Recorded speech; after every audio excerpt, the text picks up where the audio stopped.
Imagine waking up in a damp, moldy home with no heating, struggling to keep your family warm and healthy while serving your country. That's the harsh reality many military families in the UK have faced for far too long. But here's the game changer.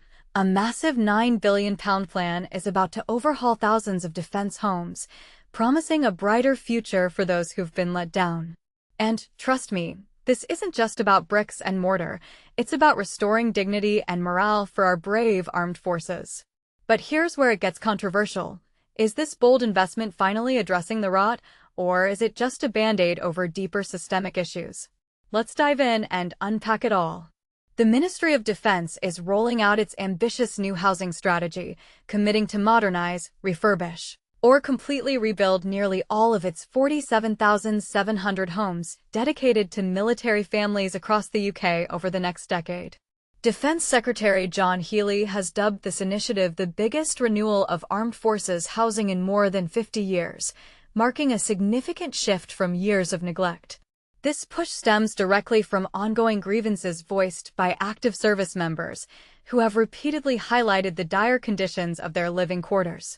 To put this in perspective for beginners, think of it like upgrading an outdated apartment complex, but with higher stakes, since subpar housing can affect service personnel's well-being, family stability, and even their ability to focus on national defense duties.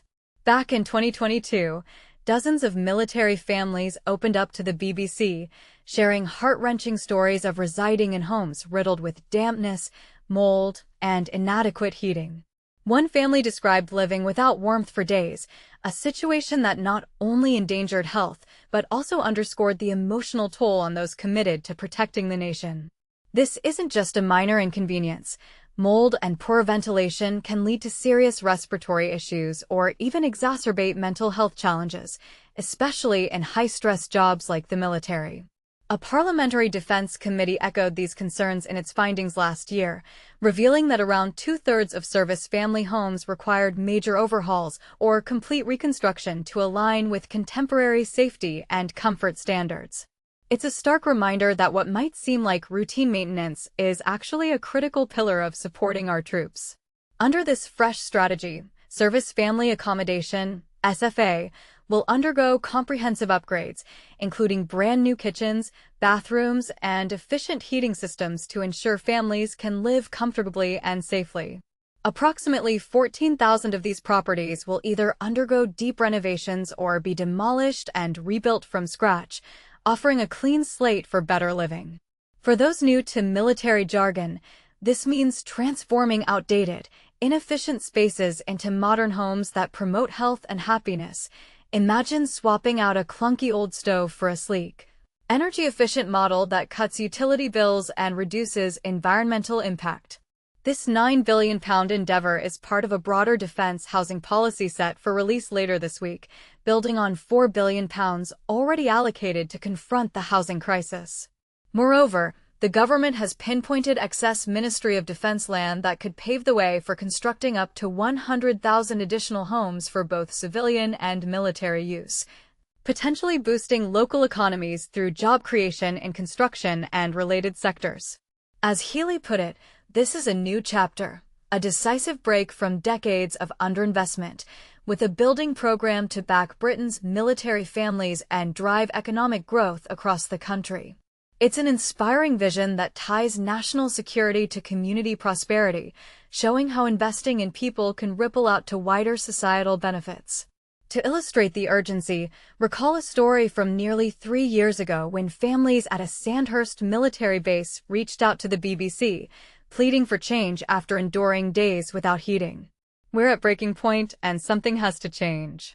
The system is broken, they lamented, highlighting how such conditions can fracture family bonds and erode trust in leadership. In reply, the MOD assured they were collaborating with contractors to enhance services, yet a December report exposed that these persistent issues remain unresolved.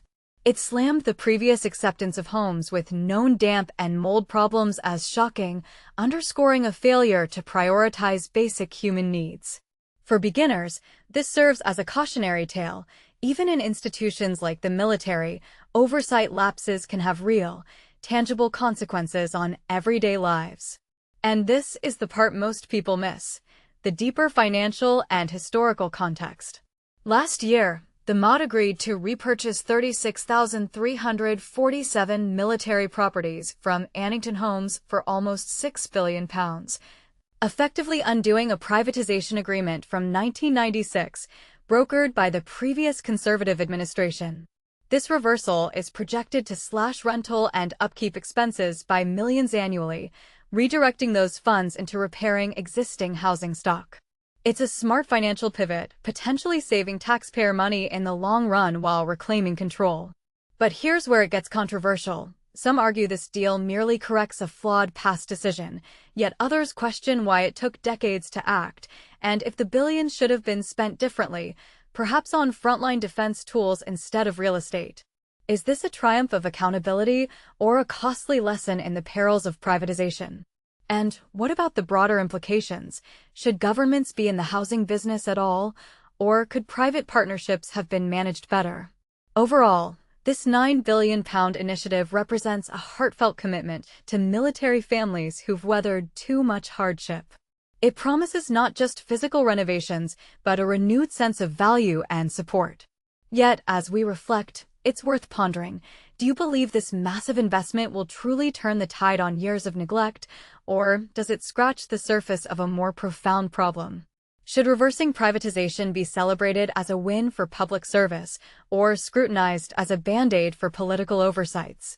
And in your view, how should military housing priorities balance with other national defense needs? We'd love to hear your thoughts. Agree, disagree, or share your own experiences in the comments below.